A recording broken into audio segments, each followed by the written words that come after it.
Wesh, qu'est-ce qu'il y a dans la toastie là? Est-ce que le cadrage est bon? Non. Pourquoi? On va pas mettre plus haut? Tu vois, on voit ton casque et tout là. Ouais, ça. Mais est-ce que juste moi, ma tête, est-ce que je dépasse pas, je sors pas du cadre? Pas du tout. C'est bon, prends pas la grosse tête non plus. Non mais c'est bon là? Oui. Bah pourquoi quand la première fois que je te demande, tu me dis pas du tout? Mec, je vais le fumer! Si, c'est bon. Ok les gars, jour 5 à Vegas, je sors de ma sieste, je suis éclatax de ouf. Parce qu'en fait à chaque fois que j'essaie de dormir, j'ai un bug dans ma tête en fait. Genre je me réveille tout seul, trop envie de dormir, je me dis allez vas-y je vais faire une putain de nuit de 15 heures. Je me pose dans le lit, je commence à fermer les yeux, et je sais pas 30 minutes après je me dis putain, on s'ennuie un peu. Pallier à ça je pense qu'on a découvert une recette secrète. Alors attendez. J'ai un plan, les gars, j'ai un plan. En fait, à un moment, on a commandé des jus de fruits. Genre, c'était un jus d'orange, et on a reçu ça. C'était les premiers jours où on était à Vegas. Et du coup, ça fait 3 jours que ça marine dans le frigo. Je sais pas du tout ce que c'est. Franchement, tu vois le truc là comme ça, t'as peur de ouf. Ah, mais de ouf, en vrai, ça Mec. fait vraiment peur. Mec, regarde. Waouh. Et genre, ça fait 3 jours que c'est dans le frigo. Ça a dû fermenter. Donc le plan c'est de boire ça et de voir si ça nous... Moi, je suis sûr que c'est pas T'as bon. mec, t'as pas ta casquette PS. Mais gros, arrête. Moi, je suis un récréant. Hein. Oh là là. Non, Ah mais t'es le pire gros. Ouais, mec, c'est qu'avec des giveaways que j'ai ça. Moi, j'ai payé avec le Regback. Hein. Les petits maïs PS là. Ouh. Ouh. C'est bien. Bon. Tu vas... Attends juste, tu vas les grainer avec ça? Ouais. Mais vraiment, si on est à la même table, je te connais pas. Hein. Mec, mais tu sais qu'en fait, on va forcément tomber malade. Hein. C'est un jus de fruits, ça peut pas rester. Ouais, mais s'il est pas ouvert. Tu crois vraiment que c'est fermé hermétiquement de ouf là? Mais non, parce que les Écoute. jus qu'il y a en magasin, Ouais. ils mettent des produits pour que ça puisse tenir 3 jours, mais normalement un jus c'est pas fait pour tenir 3 jours. Vas-y, sans-moi ça. Ah. En plus, c'est bien, t'en as, Ça plus, pique, t'en as mec. plus- t'en as plus que moi, toi. Faut Mais- le boire, on le boit d'un coup, on fait quoi? Mais tu sais que rien que le fait de sentir, ça m'a réveillé. Et c'est parce qu'il y a de la passion. Je crois qu'il y a de la passion. Il y a du gingembre. Il y a du gingembre. Ouais. Après, ça prend. Mais ça sent bon quand même. Hein. Oh, moi, je suis pas fan de gingembre en vrai. Hein. Je suis En plus, pas- il va me brosser les dents gros. Ah, avoir un petit goût petit goût horrible. mentholé en plus avec. Non. Je bois vite fait de l'eau, comme ça après.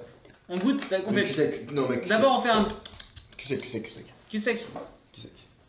Ah putain, Attends, je je suis remets fatigué. un Eh mec, je sens que ça va me réveiller ça. Avec ça, après, frérot, c'est. On To the casse- moon. Ah, to the moon. Là, frérot, on dort plus pendant 4 jours là. C'est sûr. Vas-y, 3, Un, deux. 2, 3. Ah, mec. Ah. Vas-y, faut que j'aille me rincer la bouche. C'est horrible. Il y a un petit goût crémeux, tu sais, un petit goût dur genre dedans. Mais arrête, t'abuse pas. Si.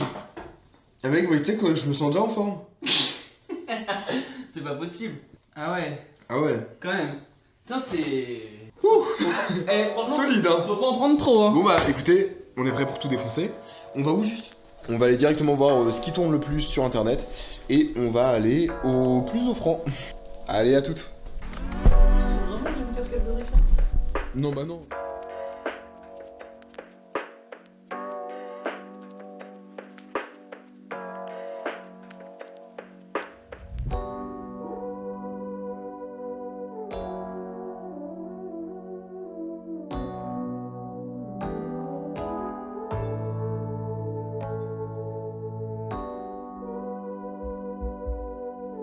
Ce soir, direction le Wine. Il est 23h et le plan c'est de jouer jusqu'à 5h du matin. Ça promet d'être une nuit intense. Je décide de cash in 800$, c'est maximum 500$ à la table, donc ça me permet d'avoir 300 de côté si je commence à perdre au début. Et on arrive à la même table avec le bro Hugo, et dès la première main, j'ai les dames au hijack. UTG call, Hugo qui est à ma droite relance à 20, et je surrelance à 60. Le joueur UTG décide de call et Hugo fold. Arrive un flop As-3-2. Il check, et franchement c'est un board qui connecte très bien sa range. Il a beaucoup de mains comme As-Dame, As-Roi qu'il aurait pu call, quelques mains genre 6-6, 7-7, 8-8 potentiellement. Et c'est des mains que je pourrais value plus tard, donc je préfère juste checker. Turn tombe un valet. Et là, il mise 100$. Franchement, je vois aucun bluff, je fold. Et il retourne As-Valet. Il a payé pré-flop 60$ avec valet dépareillé, c'est que c'est quand même un beau spécimen. Étant donné que ce coup me coûte quand même assez cher, et qu'après il y a quelques petits coups que j'ai perdus, je décide de remettre 100€ directement. Bon du coup il y a Hugo à ma droite, et j'en profite pour lui mettre des petits bluffs. Je sais pas pourquoi c'est plus fort que moi. Je connais assez bien ses ranges et sa manière de jouer, je suis vraiment le pire coach. Je pense que c'est ça. 7 et 4. Main suivante, j'ai une paire de valets UTG, je relance à 15. Je suis call par le bouton, qui est un joueur très agressif, et on se retrouve en heads up sur un flop, roi valet 8. Ici, je fais une action assez particulière. Normalement, contre un joueur standard, j'aurais plutôt misé très cher directement. Mais là, je décide de miser assez petit. L'idée, c'est que ce joueur-là, il a tendance à mettre énormément l'argent au milieu, et d'avoir la réflexion, si tu mises petit, c'est que tu l'as pas. Et plusieurs fois, avec des top pairs assez faibles, je l'ai vu relancer au flop. Et donc, je mise 10 pour le chauffer. Le plan se passe comme prévu, il relance à 40. Étant donné que de temps en temps il a un roi et qu'aussi il y a plein de tirages qui vont jamais lâcher, je décide de sur-relancer à 120. Et il fold et retourne 7 et 4. C'est vraiment un fou furieux. Clairement, c'est le spot de la table et il faut lui prendre un maximum de sous. Main suivante, notre ami du coup d'avant décide de relancer 8 en milieu de position. De mon côté, j'ai As5 dépareillé en small blind. Tout le monde fold jusqu'à moi, et normalement, c'est une main que je vais toujours fold. Sauf que ce joueur a des patterns préflop très particuliers. C'est-à-dire qu'il relance très cher quand il a une bonne main, et il relance des petites mises avec plein de mains, comme 5 et 2 dépareillés, enfin vraiment, il a une range très large. Je sais que je suis devant lui avec As5, et je sais que quand il prend une sur-relance, il ne fold pas, alors je décide de sur-relancer 30. Il call, et on se retrouve en heads up sur un flop 19-5 avec un tirage couleur. Ici, je décide de miser 10. L'idée, c'est que juste la main d'avant, il a relancé et il a montré qu'il avait 7 et 4 dépareillés, et donc je pense que cette fois-ci, il ne va pas s'amuser à relancer en bluff, mais il va plutôt utiliser des lines du genre call pour bluff. Et donc je profite de la dynamique pour miser 10, parce que je pense que je vais être très peu sur-relancé. Il call, turn tombe un 6, et ici pour moi il a une range très large. Pour autant, vu la dynamique, s'il avait un 10 ou un 9, je pense qu'il aurait vraiment profité pour relancer et prendre un maximum de value, étant donné que je le prenais pour un fou furieux. Et bien sûr, il avait montré sa main. Donc pour moi, il en avait conscience. Je check pour le laisser bluff toutes ces mains qu'il peut avoir dans sa range, comme Dame 7, Dame 8, As 2, As 3, enfin vraiment une range hyper large quoi. Pour moi, il a quasiment 100% de sa range ici. Il mise 30$, je fais un peu d'acting en mode je suis pas très confiant, je call, river tombe à un 3, je check, et il décide de miser 105$. Bon ici je suis assez confiant pour call, je pense être assez souvent devant. I will call. I will call.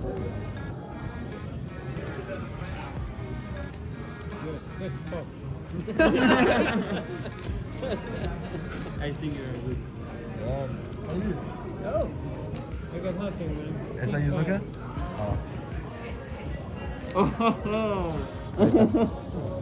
Nice one. Super, bro. Bon, on a réussi à bien s'adapter au profil, un coup qui régale. Bon les gars, on avait un croupier, c'était un fou furieux. J'ai jamais vu un mec distribuer aussi vite, et à chaque fois que je mettais un petit peu de temps pour réfléchir, genre il tapait sur la table, il me disait commande, play. C'était un malade. Hello. Wake Yes, up. yes. No, I just think. I can? Or I have to fast play? It's up to you. Yes? I don't yes? know. I mean, I can't Yes, tell you what to okay, do. yes, but I just take my time. It's not up to you. C'est la guerre, mec. Il est payé à la main deal. Chaque mec qui deal, il a 1€. Yeah. Vous arrivez à faire presque un peu lent. Yeah. Vas-y, prends une plaque. Hein. 20. Ah, c'est bien, j'ai pas de main du coup, mais vas-y. Putain, mais il y a des limites. Le mec il hésite à 3 mètres et il se fait engueuler. Arrive une main vraiment très intéressante. Le joueur au cut-off décide de relancer à 7. C'est un joueur asiatique très sérieux. Genre vraiment trop sérieux. C'est-à-dire que Les mains qu'il relance, c'est genre As-Valet, As-Roi, As-Dame, paire de 8 et plus. Enfin bref, vraiment une range hyper forte. Et c'est un joueur pour moi qui va énormément respecter, surtout que j'ai été quand même assez patient et assez passif depuis le début de la session. Donc je pense que j'ai énormément de crédibilité à ses yeux. Je call dans le plan, je le bluff plus tard. Le joueur en grosse blinde call et tombe un flop 4, 5, 6. Clairement, c'est mon flop.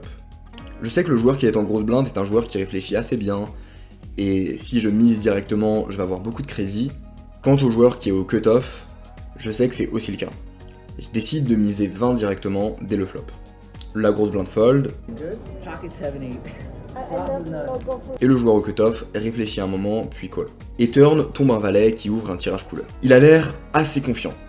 Pour moi, la façon dont il a call, c'est souvent une main comme 10-10, valet-valet maintenant qu'a touché, roi-roi, paire de dames, paire d'as, et aussi de temps en temps as-roi, qui peut aussi payer comme ça.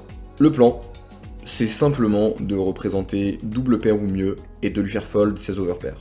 Il y a assez peu de profils contre lesquels j'aurais fait ça de base, et c'est vraiment pas une action que je vous recommande de faire, mais à Vegas, il y a vraiment certains types de profils qui attendent d'avoir que la meilleure main, et dès qu'ils font face à de l'agression d'un joueur assez passif, ils foldent tout. Et donc je décide de continuer à miser pour mettre de la pression. Je veux pas miser trop cher turn, parce que je veux pas le faire fold, mais je veux vraiment qu'il me call une fois pour fold, comme ça ça me permet aussi de gagner encore plus d'argent. Je mise 70$, il call, river tombe un 2, et là je décide de miser 200. Il réfléchit encore.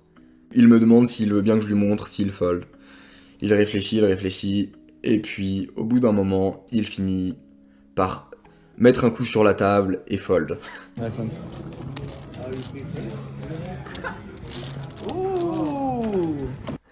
Clairement, ça c'est souvent paire d'as, paire de roi, paire de dame. Je lui retourne ma main, c'est lui qui m'avait demandé après.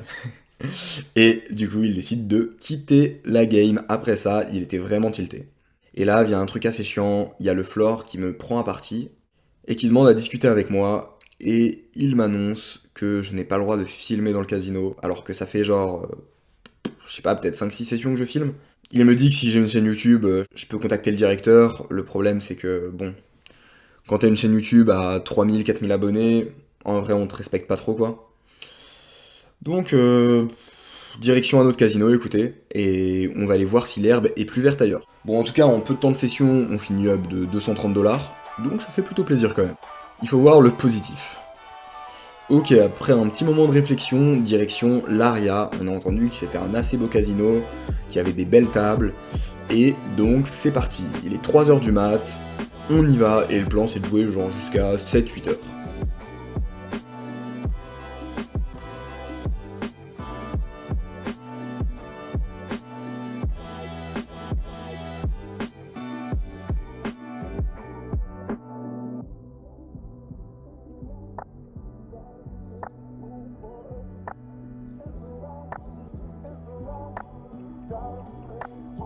On arrive à la table et je décide de cash in 600$. C'est 300 le maximum à la table et donc ça me permet d'avoir 300 derrière. Le début est assez calme. J'en profite pour bien analyser les adversaires, voir qui bluffe, qui ne bluffe pas, essayer de comprendre un petit peu les ranges pré-flop. Et arrive un coup où j'ai As-Dame au bouton. Il y a Hijack qui limp et c'est le gros récréatif de la table, un joueur qui en fout vraiment partout. Je surrelance à 20, il call et tombe un flop 9-8-4 avec un tirage couleur. Ici je mise 10. Le plan, c'est que ce joueur-là, il n'a pas tendance à bluffer en raise, mais il a plutôt tendance à call, et ensuite, face à de la faiblesse, prendre le coup en bluff. Donc le plan, c'est de miser 10, je suis en value sur tous les as que je domine, et lui, il va me payer un peu toutes ses mains faibles, qui va call, quand je vais checker turn, il va miser, et ça va être super pour call. C'est vraiment avec ces coups que je fais beaucoup d'argent. Il call, turn tombe un 9 qui ouvre un double tirage couleur, et là, il décide de miser 20. Bon, franchement, ça, c'est vraiment une maladie chez les joueurs récréatifs, le fait de bluffer sur une carte doublante. Je call très confiant dans le plan de encore call river. River tombe la dame. Bon, ça change rien dans tous les cas, j'allais call. Il mise 40$. Bon, ce qui est cool, c'est que de temps en temps, il aurait pu faire ça avec un 8. Maintenant, vu qu'on a la dame, on gagne vraiment tout le temps. Je call. Et il retourne, roi 6, c'est cool, on a une bonne lecture du profil et on a réussi à provoquer les bonnes choses. Après ça, arrive une série de coups un peu longues où je ne touche juste pas un flop. La table est magnifique, tout le monde fait n'importe quoi, il y a 5 joueurs récréatifs à la table, 6 avec Hugo, mais malheureusement je touche pas les flops et c'est pas des joueurs que je peux bluffer non plus, donc je me retrouve à relancer, pas toucher des flops, fold, relancer, pas toucher des flops, fold. Mon stack descend et donc je remets 100$. Et après un bon moment d'attente, j'ai As-3 de cœur au cutoff. Le joueur au hijack call, et ici je préfère ne pas relancer, parce que les stacks effectifs sont autour de 120, tout le monde a des très petits tapis, et j'ai pas d'intérêt à faire grossir les pots avec ma main, surtout que si je touche un As, il sera souvent dominé, donc je préfère aller voir le flop pour le moins cher possible, et dans tous les cas je vais jamais faire fold quand je vais relancer. Au final, je call, la small blind call, et la grosse blind check. Tombe un flop, 4-6-2, avec 2 cœurs. Le joueur en grosse blinde reprend l'initiative et mise 6. Ici, comme je l'ai dit avant, il a que 120$ derrière lui, et j'ai vraiment pas d'intérêt à sur-relancer, et surtout que c'est le genre de joueur, s'il a un 6, il va faire tapis directement, et je vais devoir payer derrière, c'est vraiment pas le but. Je call, la small blind call, et turn tombe un 10 de carreau. Cette fois-ci, il mise 10, pareil, j'ai pas d'intérêt à relancer, surtout que ça va très peu fold, je call, et la small blind fold. River tombe un 5, cette fois-ci, il mise 15. Clairement, ça représente une main qui a souvent un peu peur de la straight. Le plan, c'est quand même de sur-relancer parce qu'on a souvent la meilleure main, mais j'ai pas envie de relancer trop cher non plus. Je relance 45, il hésite un petit moment, et puis il décide de call. Je retourne ma main, et ça gagne.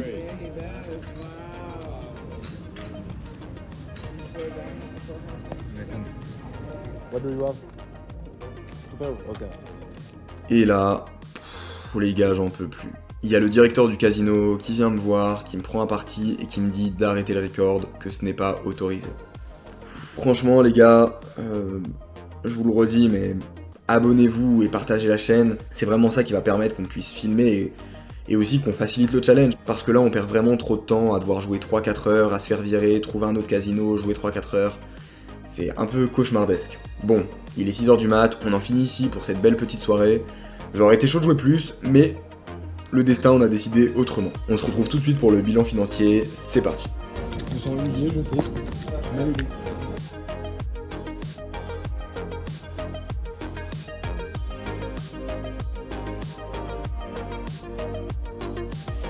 Yo les gars, il est 6h18. On vient de finir la session, il y a le soleil qui commence à se lever. On a fait 3 heures de jeu au wine et après on a fait 2h30 de jeu à l'Aria. Malheureusement le mec qui gère le casino nous a dit de bouger, enfin en fait il nous a dit d'arrêter de filmer. Donc, du coup j'ai décidé de partir. Bilan financier à plus 200$, un peu plus de 200$. Le chiffre exact s'affiche ici.